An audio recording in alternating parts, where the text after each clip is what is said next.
കാട്ടിലെ രാജാവായ സിംഹരാജാവ് ഒരു ദിവസം കിടന്ന് ഉറങ്ങുകയായിരുന്നു. അപ്പോഴാണ് അതുവഴി മഹാവികൃതിയായ മിട്ടുകുരുവി വന്നത്. അവൾക്ക് സിംഹരാജാവ് കിടന്നു ഉറങ്ങുന്നത് കണ്ടപ്പോൾ ഒരു കുസൃതി തോന്നി. അവൾ സിംഹരാജാവിന്റെ അടുത്തുനിന്ന് ഉറക്കം പാടാൻ തുടങ്ങി.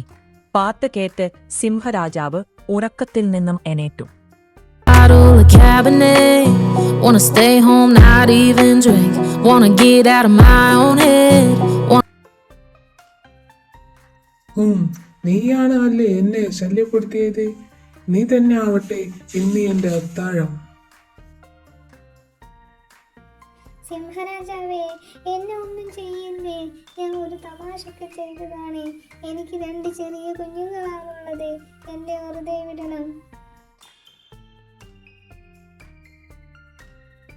ഇത് കേട്ടപ്പോൾ സിംഹരാജാവിന് അലിവ് തോന്നി. അവളെ വെറുതെ വിട്ടു. അങ്ങനെ ദിനങ്ങൾ കടന്നുപോയി. ഒരു ദിവസം മിട്ടുകുരുവി ഭക്ഷണം തേടാൻ ഇറങ്ങിയപ്പോൾ അവൾ ആ കാഴ്ച കണ്ട് ഞെട്ടി.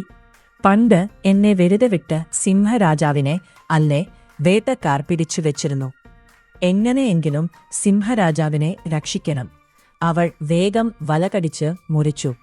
അങ്ങനെ അവൾ സിംഹരാജാവിനെ രക്ഷപ്പെടുത്തി. സിംഹരാജാവ് മിട്ടുകുരുവിക്ക് നന്ദി പറഞ്ഞു. Thank you.